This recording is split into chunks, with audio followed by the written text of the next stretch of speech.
Praise the lord, హల్లెలూయా. దేవుడి నామానికి మహిమ, ఘనత, ప్రభావం కలుగును గాక. పరిశుద్ధుడు, సర్వశక్తిమంతుడు మనకు తోడుగా ఉండును గాక. ఆయన కృప నిరంతరము కూడా మనతో ఉండును గాక.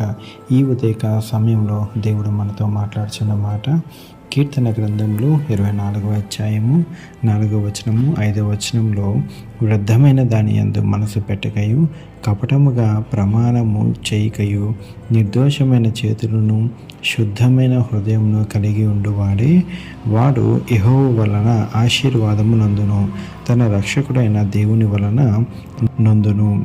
ఆమేన్, హల్లెలూయా.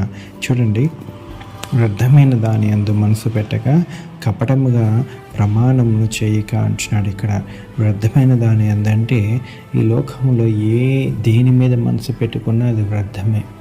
ఈ లోకంలో దేన్ని ప్రేమించినా అది వ్యర్థమే.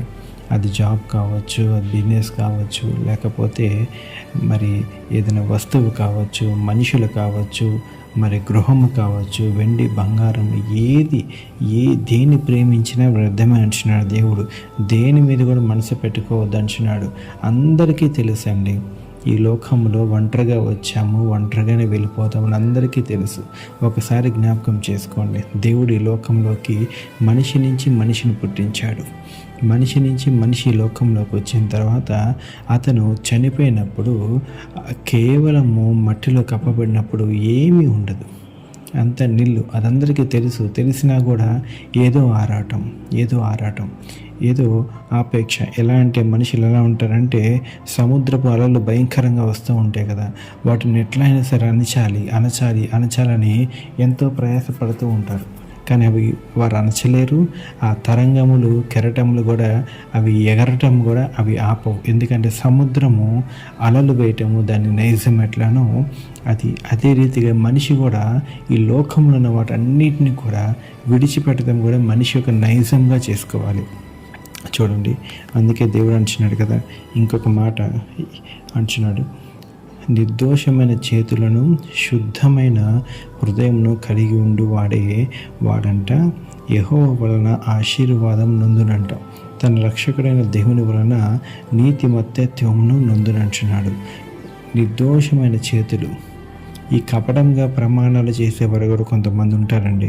అంటే మనసులో ఒకరు పెట్టుకుని బయటికి ఒక ప్రమాణం చేస్తారు. మనసులోనేమో వారు చేసే పని, అంటే వారు ఏదైతే చెడు చేయాలనుకుంటున్నారో అది మనసులోనే ఉంచుకుంటారు. కానీ పైకి మాత్రం నేను ఆ పని చేయను, ఆ చెడు పని చేయను, ఆ పాపం చేయనని పైకి మాత్రం చెప్తూ ఉంటారు. అందుకే దేవుడు అంటున్నాడు, ఈ కపటంగా ప్రమాణం చేసేవారు కూడా దేవుడికి విరోధులే అంటున్నాడు. చూడండి, గొప్ప దేవుడు.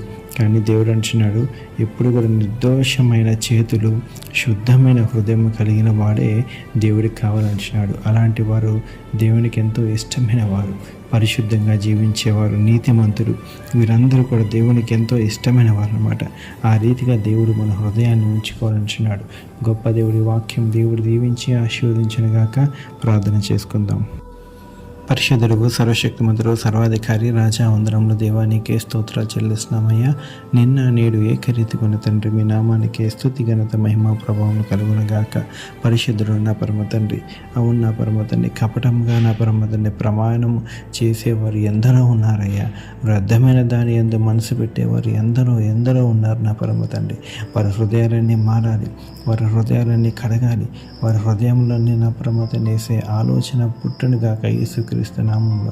తండ్రి, నా పరమ తండ్రి యేసయ్యా, తండ్రి అయ్యా, నిర్దోషమైన చేతులు, శుద్ధమైన హృదయం కలిగిన వారిగా నా పరమ తండ్రి ప్రతి ఒక్కరిని చేయమని అడిచాను నా పరమ తండ్రి. అయ్యా, నీ ఆశీర్వాదం గల పిల్లలుగా వారు నా పరమ తండ్రి యేసయ్యా. తండ్రి, మీరు ఎన్నుకోమని అడిచాను నా పరమ తండ్రి. రాజా, వందనం దేవానికే స్తోత్రం అయ్యా. అయ్యా, దీని నేర్పల్ని జ్ఞాపకం చేసుకోండి. ఈ డైలీ వాక్యం ఇచ్చిన ప్రతి ఒక్క బిడ్డని జ్ఞాపకం చేసుకోండి. ఈ హోలీ స్పిరిట్ మినిస్ట్రీస్ కూడా జ్ఞాపకం చేసుకోండి. నీ దాసులను కూడా జ్ఞాపకం చేసుకోండి. ప్రతి ఒక్కరిని దీవించి ఆశీర్వదించమని నజరేయుడు సర్వశక్తిమంతుడు దేవుడి నామంలోనే, కృపగల తండ్రి నామంలోనే ఈ ప్రార్థన అంతయ్య కూడా అడిగి వేడుకొనిచున్నాం నా పరమ తండ్రి. Amen, amen, amen.